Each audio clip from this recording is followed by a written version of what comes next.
ನಮಸ್ಕಾರ ಸ್ನೇಹಿತರೆ. ಯಾವಾಗಲೂ ಕೂಡ ಕಾಂಗ್ರೆಸ್ ಪಕ್ಷ ಮುಸಲ್ಮಾನರನ್ನ ಕೇವಲ ತಮ್ಮ ವೋಟ್ ಬ್ಯಾಂಕ್ ಆಗಿ ಇಲ್ಲಿವರೆಗೂ ಬಳಸ್ಕೊಂಡು ಬಂದಿದೆ. ನಿಮ್ಗೆ ಗೊತ್ತಿದೆ, ಅದಕ್ಕಾಗಿ ಅವ್ರು ಬಳಸ್ತಾ ಇದ್ದಂತಹ ಅಸ್ತ್ರ ಬಿಜೆಪಿ ಮತ್ತು RSS. ನೋಡಿ, ಇವರಿಂದಾಗಿ ನಿಮ್ಗೆ ಸಮಸ್ಯೆ ಉಂಟಾಗ್ತದೆ. ಹಾಗಾಗಿ ಯಾವಾಗಲೂ ಕೂಡ ನೀವು ನಮ್ಮ ಜೊತೆ ನಿಲ್ಬೇಕು, ನಮ್ಮ ಜೊತೆ ಇದ್ರೇನೆ ನೀವು ಸೇಫ್. ಈ ರೀತಿಯಾಗಿ ಅವ್ರನ್ನ ಬೆದರಿಸ್ಕೊಂಡೆ ಯಾವಾಗ್ಲೂ ಕೂಡ ಕಾಂಗ್ರೆಸ್ ಪಕ್ಷ ಅದರ ಅಡ್ವಾಂಟೇಜ್ ಅನ್ನ ತಗೊಂಡು ಬರ್ತಾ ಇದೆ. ನಿಮ್ಗೆ ಗೊತ್ತಿದೆ, ಪ್ರತಿ ಚುನಾವಣೆಯಲ್ಲಿ ಕೂಡ ಅಷ್ಟೇ ಮುಸಲ್ಮಾನರು ಸಾಮಾನ್ಯವಾಗಿ ಕಾಂಗ್ರೆಸ್ ಪಕ್ಷಕ್ಕೆ ಸಪೋರ್ಟ್ ಮಾಡ್ಕೊಂಡು ಬಂದಿದ್ದಾರೆ. ಆ ರೀತಿಯಾಗಿ ಅವ್ರು ನಡ್ಕೊಳ್ಳಿಕ್ ಪ್ರಮುಖ ಕಾರಣ ಏನು ಅಂತ ಹೇಳಿದ್ರೆ, ಕಾಂಗ್ರೆಸ್ ಪಕ್ಷ ಅಧಿಕಾರದಲ್ಲಿದ್ರೆ ಮಾತ್ರ ನಾವು ಸೇಫ್ ಆಗಿರ್ತೇವೆ, ಇಲ್ಲದಿದ್ರೆ ನಮ್ಗೆ ಸಮಸ್ಯೆ ಉಂಟಾಗಬಹುದು. ಈ ರೀತಿಯಾದಂತಹ ಒಂದು ಭಯ ಅವರ ಮನಸ್ಸಿನಲ್ಲಿ ಮನೆ ಮಾಡಿದೆ. ಹಾಗಾಗಿ ಪ್ರತಿ ಬಾರಿ ಚುನಾವಣೆಯಲ್ಲಿ ಕೂಡ ಅಷ್ಟೇ ಅವರು ಕಾಂಗ್ರೆಸ್ ಪಕ್ಷವನ್ನೇ ಸಪೋರ್ಟ್ ಮಾಡ್ಕೊಂಡು ಬರ್ತಾ ಇದ್ದಾರೆ. ಇದರಿಂದಾಗಿ ಕಾಂಗ್ರೆಸ್ ಪಕ್ಷಕ್ಕೂ ಕೂಡ ತುಂಬಾ ಚೆನ್ನಾಗಿ ಗೊತ್ತಿದೆ, ಈ ವೋಟ್ ಬ್ಯಾಂಕ್ ನಮ್ಮನ್ನ ಬಿಟ್ಟು ಎಲ್ಲಿಗೂ ಹೋಗಲ್ಲ. ಹಾಗಾಗಿ ಇವ್ರನ್ನ ಅದೇ ರೀತಿಯಾಗಿ ನಾವು ಮೇಂಟೈನ್ ಮಾಡ್ಕೊಂಡು ಬರಬೇಕು. ನಮ್ಗೆ ಬೇಕಾದಾಗ ಬೇಕಾದ ರೀತಿಯಲ್ಲಿ ಅವ್ರನ್ನ ಉಪಯೋಗಿಸ್ಕೊಳ್ಬೇಕೆ ಹೊರತು ಅವ್ರಿಗೆ ಬೇರೆ ಇನ್ಯಾವುದೇ ರೀತಿಯಾದಂತಹ ಸೌಲಭ್ಯ ಆಗ್ಲಿ ಇನ್ನೇನೂ ಕೊಡಬಾರ್ದು. ಅವರ ಜೀವನ ಮಟ್ಟ ಸುಧಾರಿಸೋ ವಿಷಯದಲ್ಲಿ ನಾವು ಯಾವುದೇ ರೀತಿಯಾದಂತಹ ತಲೆಬಿಸಿ ಮಾಡ್ಕೋಬೇಕಾಗಿಲ್ಲ. ಅವರ ಮುಂಗೈಗೆ ಬೆಲ್ಲ ಉಜ್ಜಿ ಬಿಟ್ಟರು ಸಾಕು, ಅವರು ಅದನ್ನ ತಿನ್ನುವಂತಹ ಪ್ರಯತ್ನ ಮಾಡ್ಕೊಂಡು ಇದ್ದು ಬಿಡ್ತಾರೆ.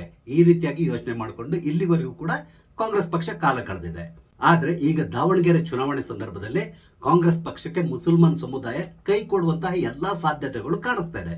ನಿಮ್ಗೆ ಗೊತ್ತಿದೆ, ದಾವಣಗೆರೆಯಲ್ಲಿ ಯಾವ ರೀತಿಯಾದಂತಹ ಪರಿಸ್ಥಿತಿ ನಿರ್ಮಾಣ ಆಗಿದೆ ಅಂತೇಳಿ. ಶಾಮನೂರು ಶಿವಶಂಕರಪ್ಪನವರ ಮರಣ ನಂತರ ತೆರವಾಗಿರುವಂತಹ ಈ ಕ್ಷೇತ್ರಕ್ಕೆ ಈಗ ಉಪಚುನಾವಣೆ ನಡೀತಾ ಇದೆ.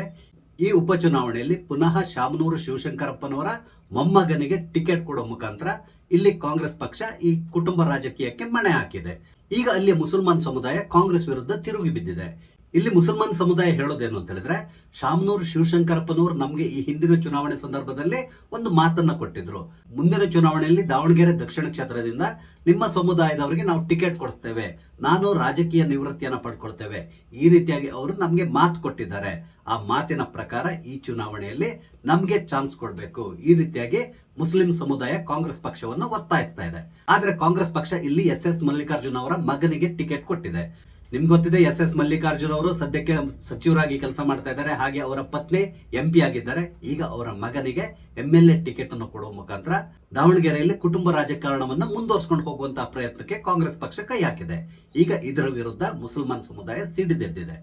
ಈ ಬಾರಿಯ ಉಪಚುನಾವಣೆಯಲ್ಲಿ ಮುಸ್ಲಿಂ ಸಮುದಾಯಕ್ಕೆ ಟಿಕೆಟ್ ಅನ್ನು ಕೊಡಬೇಕು ಅಂತೇಳಿ ಜಮೀರ್ ಅಹ್ಮದ್ ಖಾನ್ ಮತ್ತು ಇತರ ಮುಸ್ಲಿಂ ನಾಯಕರು ಕಾಂಗ್ರೆಸ್ನ ಹೈಕಮಾಂಡ್ಗೆ ಬಹಳಷ್ಟು ಒತ್ತಡವನ್ನ ಹೇರಿದ್ರು. ಒಂದು ಸಂದರ್ಭದಲ್ಲಿ ಅದಕ್ಕೆ ಅವರು ಒಪ್ಪಿಗೆಯನ್ನ ಕೂಡ ಕೊಟ್ಟಿದ್ದಾರೆ ಅಂತ ಹೇಳ್ತಾ ಇದ್ದಾರೆ. ಆದ್ರೆ SS ಮಲ್ಲಿಕಾರ್ಜುನ್ ಮತ್ತು ಅವರ ಪತ್ನಿಯ ಒತ್ತಡದಿಂದಾಗಿ ಅವರ ಮಗನಿಗೆ ಈಗ ಅಲ್ಲಿಯ ಟಿಕೆಟ್ ಅನ್ನು ಕೊಟ್ಟಿದ್ದಾರೆ ಅಂತ ಹೇಳ್ತಾ ಇದ್ದಾರೆ. ಹಾಗಾಗಿ ಈಗ ಅಲ್ಲಿಯ ಮುಸ್ಲಿಂ ಸಮುದಾಯ ಕಾಂಗ್ರೆಸ್ ಪಕ್ಷದ ವಿರುದ್ಧವಾಗಿ ತಿರುಗಿ ಬಿದ್ದಿದೆ. ಇಲ್ಲಿರುವಂತಹ ಸಮಸ್ಯೆ ಏನು ಅಂತ ಹೇಳಿದ್ರೆ, ದಾವಣಗೆರೆ ದಕ್ಷಿಣದಲ್ಲಿ ಸುಮಾರು 70,000 ಮುಸಲ್ಮಾನ್ ಮತಗಳಿದೆ. ಇದು ಯಾವಾಗ್ಲೂ ಕೂಡ ಅಷ್ಟೇ ಕಾಂಗ್ರೆಸ್ ಪಕ್ಷದ ಇಡುಗಂಟು ಅನ್ಸ್ಕೊಂಡಿದೆ. ಈಗ ಈ ಸಮುದಾಯ ಕಾಂಗ್ರೆಸ್ ಪಕ್ಷದಿಂದ ವಿಮುಖ ಆಗುವಂತ ಸಾಧ್ಯತೆ ಇದೆ. ಅಲ್ಲಿ ಈಗಾಗಲೇ ಬಂಡಾಯ ಅಭ್ಯರ್ಥಿಯಾಗಿ ಸಾದಿಕ್ ಪೈಲ್ವಾನ್ ಅವರು ನಾಮಪತ್ರವನ್ನ ಸಲ್ಲಿಸಿದ್ದಾರೆ. ಅವರು ನಾಮಪತ್ರವನ್ನ ತಗೊಳ್ಳಿಕ್ಕೆ ನಿನ್ನೆ ಕೊನೆ ದಿನವಾಗಿತ್ತು. ನಿನ್ನೆ ಅವರ ಮನವೊಲಿಸುವಂತ ಪ್ರಯತ್ನ ಕೂಡ ನಡೆದಿತ್ತು. ಒಂದು ಸುದ್ದಿಯ ಪ್ರಕಾರ ಸಾದಿಕ್ ಪೈಲ್ವಾನ್ ಅವರು ನಾಮಪತ್ರವನ್ನ ವಾಪಸ್ ಪಡಿಲಿಕ್ಕೂ ಕೂಡ ತಯಾರಿಯನ್ನ ನಡೆಸಿಕೊಂಡಿದ್ರು. ಅದರಲ್ಲಿ ಸಂಧಾನಕ್ಕೆ ತೆರಳಬೇಕಾಗಿದ್ದಂತಹ ಸಲೀಂ ಅಹ್ಮದ್ ಮತ್ತು ರಿಜ್ವಾನ್ ಅರ್ಷಾದ್ ಅವರು ಸಾದಿಕ್ ಪೈಲ್ವಾನ್ ಅವ್ರನ್ನ ಭೇಟಿ ಆಗೋದ್ರಲ್ಲಿ ವಿಫಲರಾದ್ರು ಅಂತ ಹೇಳ್ತಾ ಇದ್ದಾರೆ. ಇಲ್ಲಿ ಬರ್ತಾ ಇರುವಂತ ಸುದ್ದಿ ಏನಂತ ಹೇಳಿದ್ರೆ, ಸಾದಿಕ್ ಪೈಲ್ವಾನ್ ಅವರು ಎಲ್ಲಿದ್ದಾರೋ ಅಲ್ಲಿಗೆ ಹೋಗೋದಕ್ಕೆ ಬದಲಾಗಿ ಈ ಇಬ್ರು ಮುಸ್ಲಿಂ ನಾಯಕರು ತಾವಿದ್ದ ಕಡೆಗೆ ಸಾದಿಕ್ ಪೈಲ್ವಾನ್ ಅವ್ರನ್ನ ಕರೆಸ್ಕೊಳ್ಳುವಂತ ಪ್ರಯತ್ನವನ್ನ ಮಾಡಿದ್ರು ಅಂತ ಹೇಳ್ತಾ ಇದ್ದಾರೆ. ಆದ್ರೆ ಸಾದಿಕ್ ಪೈಲ್ವಾನ್ ಅವರು ಅವರಿದ್ದಂತಹ ಸ್ಥಳಕ್ಕೆ ಹೋಗ್ಲಿಲ್ಲ. ಅದಲ್ಲದೇನೆ ನಾವು ಇನ್ನೊಂದು 10 ನಿಮಿಷದಲ್ಲಿ ಬರ್ತೇವೆ, 5 ನಿಮಿಷದಲ್ಲಿ ಬರ್ತೇವೆ, ಈ ರೀತಿಯಾಗಿ ಕಾಲ ತೊಳ್ಕೊಂಡು ಹೋದ್ರು ಅಂತ ಕೂಡ ಹೇಳ್ತಾ ಇದ್ದಾರೆ. ಇದರಿಂದಾಗಿ ರೊಚ್ಚಿಗೆದ್ದಂತಹ ಸಾದಿಕ್ ಪೈಲ್ವಾನ್ ಅವರು ತಾನು ಚುನಾವಣಾ ಕಣದಲ್ಲಿ ಉಳ್ಕೊಂಡ್ ಬಿಡ್ತೇನೆ, ಈ ರೀತಿಯಾಗಿ ಈಗ ನಿರ್ಧಾರ ಮಾಡಿದ್ದಾರೆ ಅಂತ ಹೇಳ್ತಾ ಇದ್ದಾರೆ. ನಾಮಪತ್ರ ಹಿಂಪಡಿಲಿಕ್ಕೆ ನಿನ್ನೆ ಕೊನೆ ದಿನ ಆಗಿತ್ತು. ಆದ್ರೆ ಸಾದಿಕ್ ಪೈಲ್ವಾನ್ ಅವರು ನಾಮಪತ್ರವನ್ನ ಹಿಂಪಡೆದಿಲ್ಲ. ಆದ್ರಿಂದ ಅವರು ಈ ಬಾರಿ ಚುನಾವಣಾ ಕಣದಲ್ಲಿ ಉಳ್ಕೊಂಡಿದ್ದಾರೆ. ಇಲ್ಲಿ ಇನ್ನೊಂದು ವಿಶೇಷ ಏನು ಅಂತ ಹೇಳಿದ್ರೆ, ಸಿದ್ದರಾಮಯ್ಯನವರ ಬಲಗೈ ಬಂಟನಾಗಿರುವಂತಹ ಜಮೀರ್ ಅಹ್ಮದ್ ಖಾನ್ ಅವರು ಎಲ್ಲಿಯೂ ಕೂಡ ಕಾಣಿಸ್ಕೊಳ್ತಾ ಇಲ್ಲ. ಬಂದಿರುವಂತಹ ಸುದ್ದಿ ಪ್ರಕಾರ ಜಮೀರ್ ಅಹ್ಮದ್ ಖಾನ್ ಅವರಿಗೆ ಸಿದ್ದರಾಮಯ್ಯ ಮತ್ತು ಕಾಂಗ್ರೆಸ್ ಹೈಕಮಾಂಡ್ ಕೂಡ ಬಹಳಷ್ಟು ಒತ್ತಡವನ್ನ ಹೇರಿತ್ತು. ತಕ್ಷಣ ನೀವು ಸಾದಿಕ್ ಪೈಲ್ವಾನ್ ಅವರ ಬಳಿ ಮಾತಾಡಿ ನಾಮಪತ್ರವನ್ನ ಹಿಂಪಡೆಯಲಿಕ್ಕೆ ಅವರ ಮನವೊಲಿಸಿ ಅಂತೇಳಿ. ಆದ್ರೆ ಜಮೀರ್ ಅಹ್ಮದ್ ಖಾನ್ ಅವರು ಯಾವುದೇ ಕಾರಣಕ್ಕೆ ನಾನು ಸಾದಿಕ್ ಪೈಲ್ವಾನ್ ಅವರ ಬಳಿ ಮಾತಾಡೋದಿಲ್ಲ, ನಾಮಪತ್ರವನ್ನ ಹಿಂಪಡೆಯಲಿಕ್ಕೆ ನಾನು ಅವ್ರ ಮೇಲೆ ಯಾವುದೇ ರೀತಿಯಾದಂತಹ ಒತ್ತಡವನ್ನ ಹೇರೋದಿಲ್ಲ, ಈ ರೀತಿಯಾಗಿ ಹೇಳಿದ್ದಾರೆ ಅಂತಕೊಂಡು ಕೇಳಿ ಬರ್ತಾ ಇದೆ. ಇಲ್ಲಿ ಜಮೀರ್ ಅಹ್ಮದ್ ಖಾನ್ ಕಾಂಗ್ರೆಸ್ ಹೈಕಮಾಂಡ್ ಮತ್ತು ಸಿದ್ದರಾಮಯ್ಯನವರ ವಿರುದ್ಧವಾಗಿ ಮುನಿದು ನಿಲ್ಲಕ್ಕೂ ಕೂಡ ಕಾರಣ ಇದೆ. ಅದೇನು ಅಂತ ಹೇಳಿದ್ರೆ, ಜಮೀರ್ ಅಹ್ಮದ್ ಖಾನ್ ಅವರ ಆಯ್ಕೆ ಸಾದಿಕ್ ಪೈಲ್ವಾನ್ ಆಗಿದ್ರು. ಅಂದ್ರೆ ಸಾದಿಕ್ ಪೈಲ್ವಾನ್ ಅವ್ರನ್ನೇ ಈ ಬಾರಿ ಚುನಾವಣಾ ಕಣಕ್ಕೆ ಇಳಿಸಬೇಕು ಅಂತೇಳಿ ಜಮೀರ್ ಅಹ್ಮದ್ ಖಾನ್ ಬಹಳಷ್ಟು ಪ್ರಯತ್ನವನ್ನ ಪಟ್ಟಿದ್ರು. ಒಂದು ಸಂದರ್ಭದಲ್ಲಿ ಅದಕ್ಕೆ ಪರ್ಮಿಷನ್ ಕೂಡ ಸಿಕ್ಕಿತ್ತು. ಆದ್ರೆ ಕೊನೆ ಕ್ಷಣದಲ್ಲಿ ಎಲ್ಲದೂ ಕೂಡ ಉಲ್ಟಾ ಪಲ್ಟಾ ಆಯ್ತು. ಇದರಿಂದಾಗಿ ರುಚಿ ಗೆದ್ದಿರುವಂತಹ ಜಮೀರ್ ಅಹ್ಮದ್ ಖಾನ್ ದಾವಣಗೆರೆ ಕ್ಷೇತ್ರದಿಂದ ದೂರ ಉಳಿತಾ ಇದ್ದಾರೆ ಅಂತಕೊಂಡು ಹೇಳ್ತಾ ಇದ್ದಾರೆ.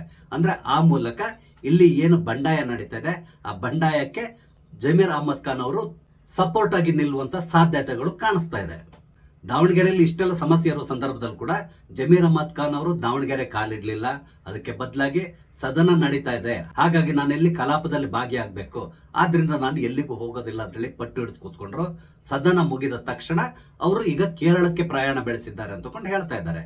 ನಿಮ್ಗೆ ಗೊತ್ತಿದೆ, ಕೇರಳದಲ್ಲಿ ಈಗ ಚುನಾವಣೆ ನಡೀತಾ ಇದೆ.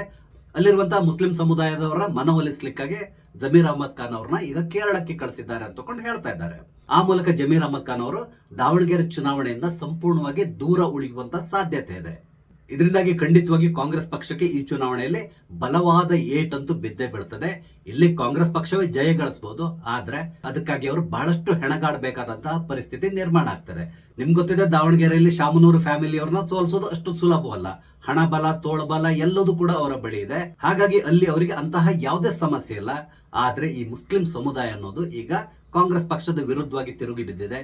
ಇದರಿಂದಾಗಿ ಒಂದಿಷ್ಟು ಸಮಸ್ಯೆಯನ್ನ ಶಾಮನೂರು ಫ್ಯಾಮಿಲಿಯವರು ಎದುರಿಸಬೇಕಾದಂತಹ ಪರಿಸ್ಥಿತಿ ದಾವಣಗೆರೆಯಲ್ಲಿ ನಿರ್ಮಾಣ ಆಗಿದೆ.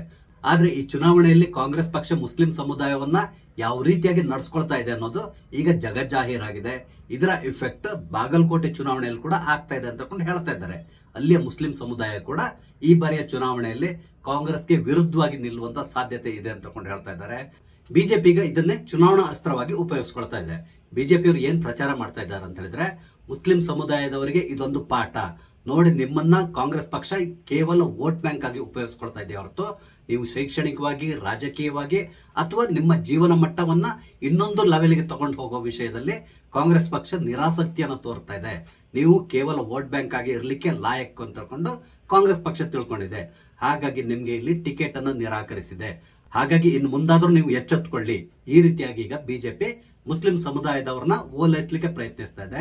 ಅದೇ ರೀತಿಯಲ್ಲಿ ಕಾಂಗ್ರೆಸ್ ವಿರುದ್ಧವಾಗಿ ಅವರು ತಿರುಗಿ ಬೀಳಲಿಕ್ಕೆ ಎಷ್ಟು ಬೇಕೋ ಅಷ್ಟು ಕೆಲಸವನ್ನು ಕೂಡ ಮಾಡ್ತಾ ಇದ್ದಾರೆ. ಈಗ ದಾವಣಗೆರೆ ಕ್ಷೇತ್ರದಲ್ಲಿ ಬಂಡಾಯ ಅಭ್ಯರ್ಥಿಯಾಗಿ ಉಳ್ಕೊಂಡಿರುವಂತಹ ಸಾದಿಕ್ ಪೈಲ್ವಾನ್ ಅವರು ಚುನಾವಣೆಗಿಂತಲೂ ಮೊದಲೇ ಚುನಾವಣಾ ಕಣದಿಂದ ನಿವೃತ್ತಿ ಹೊಂದುವಂತ ಸಾಧ್ಯತೆಗಳು ಕೂಡ ಇದೆ. ಇಲ್ಲ ಅಂತ ಹೇಳ್ಕೊಂಡು ಹೇಳಿ ಸಾಧ್ಯ ಇಲ್ಲ. ಕಾರಣ ಏನು ಅಂತ ಹೇಳಿದ್ರೆ, ಕಾಂಗ್ರೆಸ್ ಪಕ್ಷ ಬಹಳಷ್ಟು ಅವರ ಮೇಲೆ ಒತ್ತಡವನ್ನ ಹೇರ್ತಾ ಇದೆ.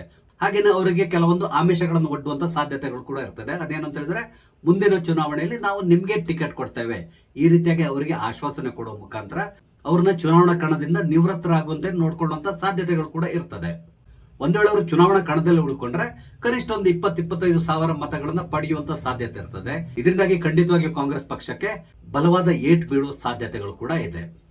ಯಾವುದಕ್ಕೂ ನಾವು ಚುನಾವಣೆವರೆಗೂ ಕಾಯಬೇಕಾಗಿ ಬರ್ತದೆ. ಯಾಕಂದ್ರೆ ಕೊನೆ ಕ್ಷಣದಲ್ಲಿ ಕೂಡ ಯಾವುದೇ ರೀತಿಯಂತ ಬದಲಾವಣೆ ಆದ್ರೂ ಕೂಡ ನಾವು ಆಶ್ಚರ್ಯ ಪಡಬೇಕಾಗಿಲ್ಲ. ಅದೇನೇ ಇರಲಿ, ಈ ಉಪಚುನಾವಣೆ ಅನ್ನೋದು ಮುಸ್ಲಿಂ ಸಮುದಾಯಕ್ಕೆ ಒಂದು ಪಾಠವನ್ನಂತೂ ಕಲಿಸ್ತಾ ಇದೆ. ಅದೇನಂತ ಹೇಳಿದ್ರೆ, ಕಾಂಗ್ರೆಸ್ ಪಕ್ಷ ಯಾವತ್ತೂ ಕೂಡ ನಮ್ಮನ್ನ ವೋಟ್ ಬ್ಯಾಂಕ್ ಆಗಿ ಉಪಯೋಗಿಸ್ಕೊಳ್ತಾ ಇದೆ.